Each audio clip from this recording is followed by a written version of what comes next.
Diduga akibat dendam lama dan saling ejek dua kubu remaja di Kelurahan Pekan Labuan Medan, Labuan Sumatera Utara, Selasa dini hari hingga menjelang subuh kembali terlibat tawuran. Aksi saling lempar batu hingga botol kaca mewarnai tawuran.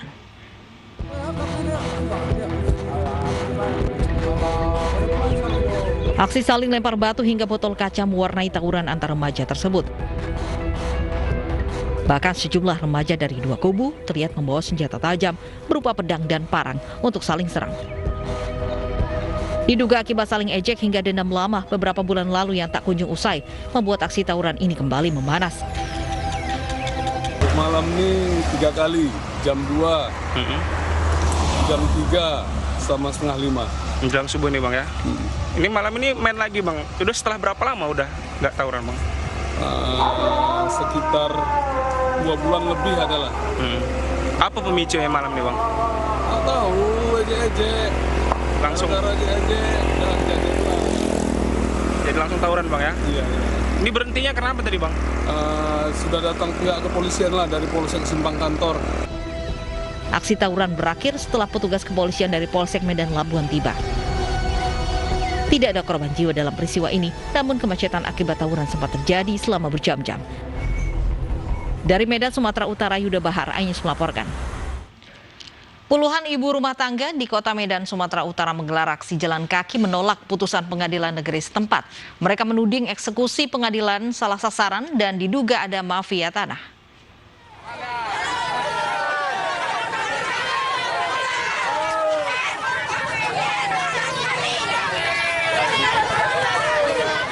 Aksi unjuk rasa ini berlangsung di Jalan Perwira, Kecamatan Medan Timur, Kota Medan. Warga yang mayoritas ibu rumah tangga ini menggelar aksi jalan kaki sepanjang 5 km. Warga menolak putusan Pengadilan Negeri Medan mengenai tanah eks Grand Sultan Delhi yang tidak ada di Jalan Perwira 2. Tanah tersebut menurut warga ada di Tanjung Mulia, Kecamatan Medan Deli, Deli Serdang. Warga menilai pengadilan salah eksekusi karena tanah yang dieksekusi sudah ditempati warga sejak tahun 1960. Mereka menilai ada mafia tanah yang bermain dan mengklaim tanah milik warga. Kami sebagai masyarakat Perwira 2 mohon dibantulah kami Pak untuk menyelesaikan masalah tanah ini yang sudah kami duduki 60 tahun agar Bapak bisa mengeluarkan sertifikat tanah kami ini agar tidak diganggu oleh mafia. Warga meminta Presiden Joko Widodo segera memberantas mafia tanah di Kota Medan karena merampas tanah mereka.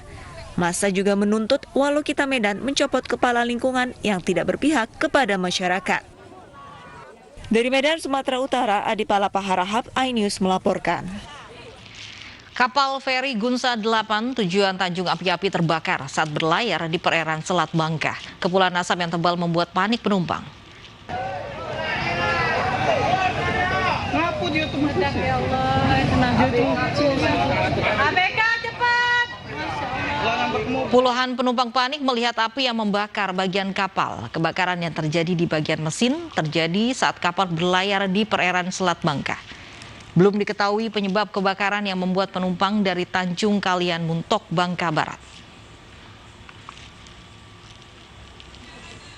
Tidak ada korban jiwa dalam musibah ini. 86 penumpang dan 19 ABK berhasil dievakuasi menggunakan kapal motor Mutis. Rencananya penumpang tujuan Tanjung Api-Api ini akan diberangkatkan kembali siang ini dengan kapal yang berbeda.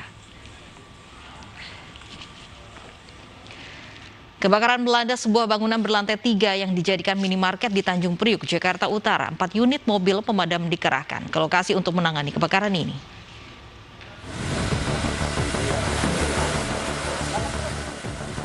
Peristiwa kebakaran terjadi di wilayah Gorontalo, Sungai Bambu, Tanjung Priuk, Jakarta Utara.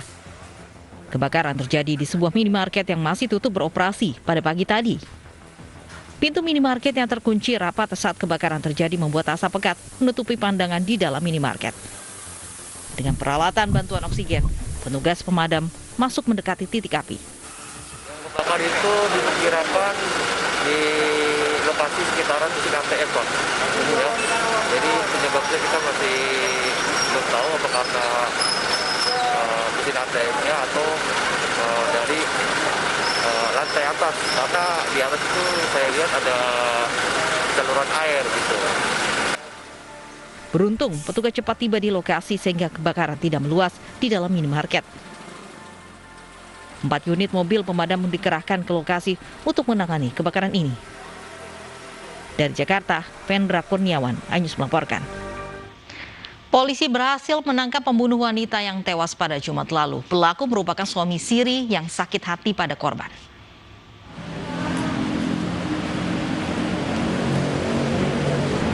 Inilah pelaku pembunuhan seorang wanita yang tewas di dalam rumahnya di Depok, Jawa Barat. Pelaku merupakan suami siri korban. Polisi berhasil mengamankan pelaku di rumah istri resminya di Cilebut, Bogor, Jawa Barat. Adalah inisial A, yang mana adalah sebagai suami siri dari korban. Korban sendiri bernama RK, istri siri dari yang bersangkutan. Motifnya apa sih, Pak? Jadi motifnya karena istrinya ini sering menyampaikan kepada yang bersangkutan tuh seperti kata-kata kasar bahwa kamu laki-laki tidak berguna dan sebagainya lah. Makanya yang bersangkutan kesal, yang bersangkutan mengajak dengan modus mengajak istrinya untuk berhubungan. Pada saat mau berhubungan langsung ambil cutter, langsung borok leher. Kepada petugas, pelaku mengaku membunuh korban usai melakukan hubungan intim di kamar. Sebelumnya tanggal 9 Juli lalu, warga Depok digemparkan dengan adanya lantai yang berlumuran darah di sebuah rumah. Saat ditelusuri, ternyata terdapat seorang wanita yang tidak berbusana lengkap kritis dengan luka di lehernya. Warga pun segera melarikan korban ke rumah sakit, tetapi nyawanya tidak tertolong. Pelaku disangkakan 2 kasus, yakni pencurian ponsel yang ditangani Jatanras Polda Metro Jaya dan kasus pembunuhan yang ditangani Polres Metro Depok. Kini pelaku terancam pasal 338 KUHP dengan ancaman hukuman 15 tahun penjara. Dari Depok, Jawa Barat, Iyung Rizky, iNews melaporkan. Warga Tanggamus digegerkan penemuan jasad dalam karung plastik di sebuah ladang wilayah Tanggamus, Lampung. Jasad ditemukan dengan 19 luka tusukan di bagian dada.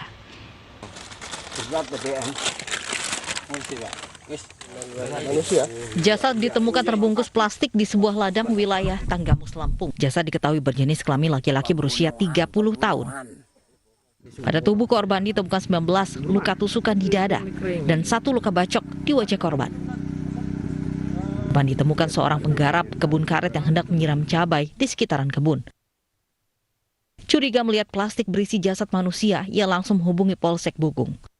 Plastik yang keadaannya sudah sengaja dijeburkan di kubangan air dan kita lakukan olah TKP, identitas tersebut tanpa identitas mayatnya.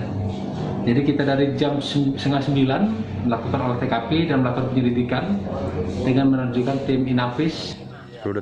Kemudian polisi mendatangi TKP bersama tim Inavis Polres Tanggamus.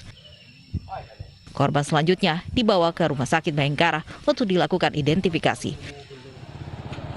Dari Tanggamus, Lampung, Indra Siregar, iNews melaporkan. Bali kembali mengejarkan razia protokol di kawasan wisata termasuk di Batu Bolong, Canggu, Badung. 6 di antara WNA yang terjaring terancam dideportasi, sementara lainnya diberikan sanksi ringan dan denda. Kuncinya Pak, dapat ada kuncinya Pak.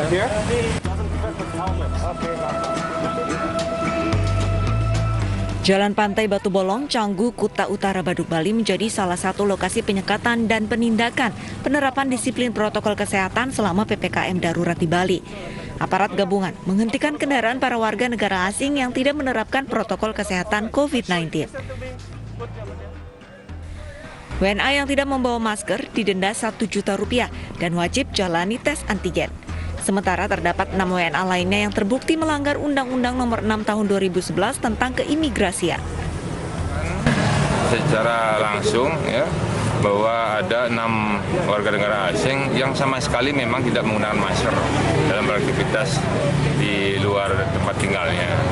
Ini yang kita rekomendasi nanti untuk dideportasi. Dan selanjutnya ada beberapa juga yang kita kenakan denda karena tidak menggunakan masker sesuai dengan kegunaannya lah. Artinya turun di dagu seperti itu. Hasil razia, petugas berhasil amankan 17 orang pelanggar. 14 pelanggar merupakan warga negara asing dan 3 orang warga negara Indonesia. Bagi pelanggar dikenakan sanksi mulai dari teguran, denda hingga hukuman sosial. Dari Badung, Bali, Bagus Alit, iNews melaporkan. Di tengah PPKM darurat, petugas makin gencar memeriksa dan menyekat kendaraan yang keluar masuk Pulau Jawa. Tak hanya perbatasan pulau, di perbatasan kota Jakarta, petugas pun sudah memutarbalikkan ratusan pengendara yang tidak mampu menunjukkan surat tanda registrasi pekerja.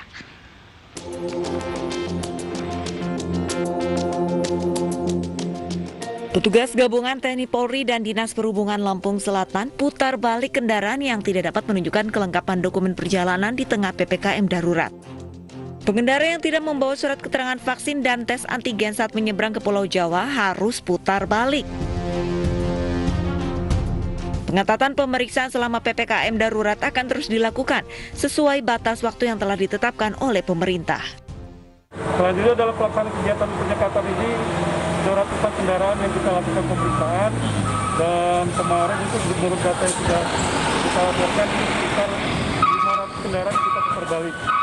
Kendaraan yang bervariasi baik dari kendaraan pribadi, selanjutnya sepeda motor, angkutan travel, dan kendaraan-kendaraan lainnya. Sementara di Tangerang, Banten, memasuki hari ke-9 penerapan PPKM darurat, petugas gabungan pos penyekatan Batu Ceper memaksa memutar balik lebih dari 250 kendaraan, baik roda 2 maupun roda 4 di Jalan Daan Mogot. Pengendara diputar balik karena tidak dapat menunjukkan surat tanda registrasi pekerja atau STRP sebagai syarat wajib yang harus dilengkapi pekerja esensial maupun kritikal untuk dapat memasuki wilayah DKI Jakarta. Di Depok, Jawa Barat, tim gabungan memeriksa kelengkapan surat tanda register pekerja atau STRP dan ID card di Jalan Margonda Raya. Walaupun sudah ada penurunan jumlah kendaraan sebanyak 30%, petugas berharap warga mampu mengerem mobilitas yang tidak perlu.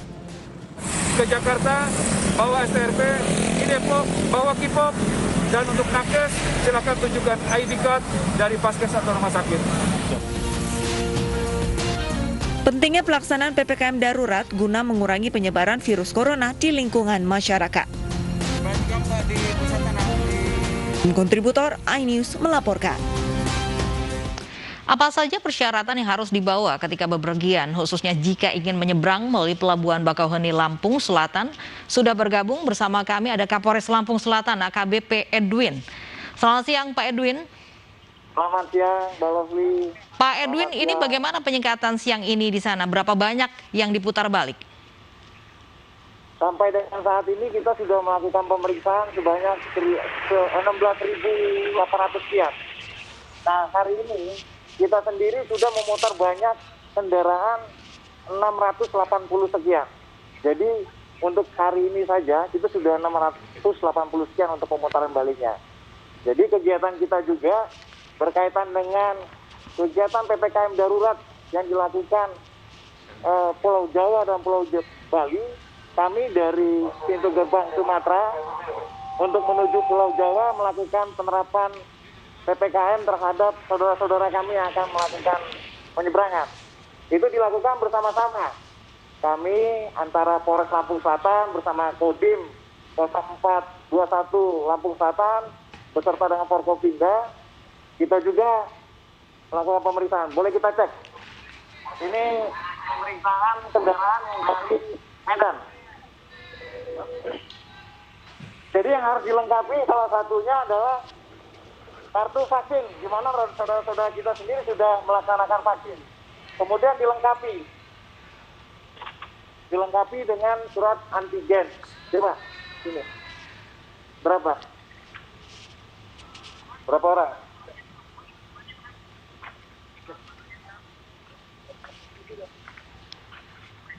Nah, ini saudara-saudara kita yang akan menyeberang ini dari Medan ya, Pak?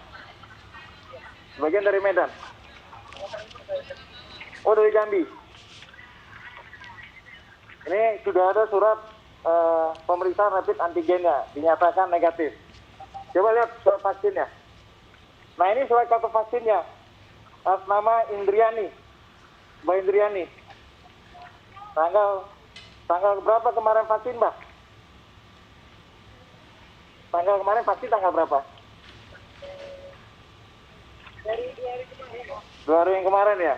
Oke, jadi benar. Jadi ini sudah dilakukan pemeriksaan dari teman-teman serta BPBD dengan TNI juga sudah melakukan pemeriksaan. Nah, ketika mereka nanti dinyatakan tidak lengkap, maka mereka harus putar balik. Itu ketentuannya. Ini teman kita dari Klaten. Selamat siang, Pak. Maaf, Pak, mengganggu perjalanannya. Ini pemeriksaan laboratorium untuk rapid antigennya. Nah, ini surat keterangan sehat untuk melakukan perjalanan dari Pati ya sebelumnya ya. Itu apanya, Pak? Iya, oh, dari Jambi. Bapak mau kemana? Mau ke Jawa Tengah. Surat vaksinnya sudah ada belum? Kalau gitu Bapak silakan putar. Jadi ini salah satunya kita langsung putar balik. Dibalikin dulu, Pak. Diputar. Bapak putar harus vaksin dulu. Ketika Bapak harus masuk Pulau Jawa. Oke? Ini teman kita yang harus putar. Jadi dia nggak bisa nunjukin yang namanya kartu vaksin. Bapak sudah harus vaksin dulu baru bisa masuk ke Jawa. Iya, gimana Mbak? Baik, rata-rata memang syaratnya memang harus bawa surat swab, begitu harus ada surat vaksin juga. Nah, ini kan kalau untuk penumpang bus, Pak, ini yang tidak membawa surat ataupun surat swab dan surat vaksin, ini nantinya mereka akan dipulangkan atau seperti apa? Iya, jadi sama, perlakuannya sama. Jadi yang akan diputar balik, yang pertama mobil ataupun kendaraan pribadi. Yang kedua, kendaraan bermotor roda 2. Yang ketiga, bus itu sendiri. Jadi kalau bus, semuanya wajib.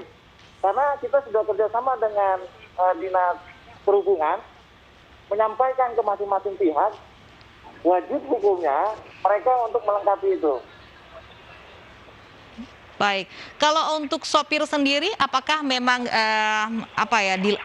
juga apabila penumpangnya ini tidak ada salah satu yang tidak membawa surat-surat, begitu, apakah juga dikenakan sanksi, Pak? Jadi begini, kalau untuk supirnya, jelas yang bersangkutan pada saat mau menaikkan penumpang, yang bersangkutan harus cek, karena mereka yang kerjasama dengan PO ya, atau perwakilan-perwakilan dari kendaraannya. Nah, ketika mereka sendiri untuk menaikkan penumpang, artinya itu sudah meyakini daripada syarat daripada untuk menyeberang seperti kartu vaksin dan kartu rapid antigen atau PCR yang berlaku 2 kali 24 jam dan 1 kali 24 bukan antigen. Ketika dia tidak melengkapi itu, biasanya dari awal saudara-saudara kita yang akan menyeberang ke Pulau Jawa tidak diperkenankan naik. Ketika dia tidak melengkapi salah satunya, mereka akan dikembalikan. Nah, kecuali dari rekan-rekan kita yang bawa logistik. Dia nggak perlu, sementara ini belum perlu untuk menunjukkan surat vaksin. Jadi untuk itu mereka harus menunjukkan yang namanya surat rapid antigen atau PCR. Nah, ini salah satu tanda yang mereka harus tahu bahwa kita itu harus putar balik. Kita sudah umumkan. Karena ini kan sudah berjalan sejak tanggal 6 Juli. Yang dari situ efektifnya di tanggal 7 Juli dan hingga sekarang. Kasusnya banyak. Kita sudah banyak kasih tahu informasi bahwa yang salah satunya teman-teman kita, saudara-saudara kita yang akan melakukan perjalanan ke Jawa, mobil pribadi, bus ataupun travel, sepeda motor yang menuju Pulau Jawa, harapannya putar balik. Begitu. Baik, ya sudah ada spanduk yang terpampang, begitu harus putar balik, harus juga wajib bawa surat-surat kelengkapan untuk menyeberang, begitu. Iya. Nah, kalau dari ratusan pelanggar ini, rata-rata itu pelanggarannya apa saja, Pak, yang ditemukan? Yang pertama pelanggarannya mereka belum vaksin. Alasannya mereka akan vaksin seperti tadi ya Mbak, mobil Pajero Platka tadi, yang bersangkutan baru pulang dari Jambi yang akan menuju ke Pulau Jawa, yang kemudian di situ mereka akan vaksin di sana. Untuk melakukan vaksin di sana, sedangkan kita tidak boleh untuk mereka vaksin. tidak boleh melakukan penyeberangan karena tidak bisa menunjukkan surat vaksin dan dia sendiri belum melakukan vaksin. Kami rasa di sini juga bisa mereka lakukan seperti di Lampung Selatan sendiri ataupun di Bandar Lampung. Mereka bisa vaksin itu. Baik, terima kasih AKBP Edwin sudah bergabung bersama kami di Anyo Siang. Oke. Sementara itu pemirsa 500 lebih penumpang asal Jakarta tiba di Pelabuhan Belawan Medan. Mereka datang menggunakan kapal kelut saat masa PPKM darurat. Ratusan penumpang berkerumun tanpa jaga jarak.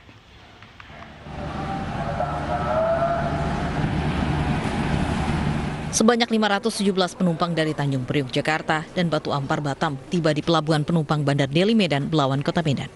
Ratusan penumpang turun dari kapal, tidak mengikuti instruksi petugas, saling berdesakan. Meski Kota Medan termasuk zona penerapan PPKM darurat, namun KM Kelut milik PT Pelni terus melakukan pelayaran. Penumpang yang tiba di Kota Medan melalui Terminal Bandar Deli merupakan 50% dari jumlah maksimal penumpang kapal. Jadi untuk mengantisipasi itu Bang, kita anjurannya seperti apa Bang? Kita tetap pakai setiap penumpang itu kita pakai swab, tidak berlaku antigen lagi, sekalian sertifikat vaksin. Harus dilengkapi. Kota Medan sejak kemarin mulai menerapkan kebijakan pemerintah dalam pemberlakuan pembatasan kegiatan masyarakat atau PPKM darurat. Kegiatan ini dilakukan untuk mencegah penyebaran virus COVID-19 yang semakin meningkat. Dari Medan, Sumatera Utara, Yuda Bahar, Anyus melaporkan.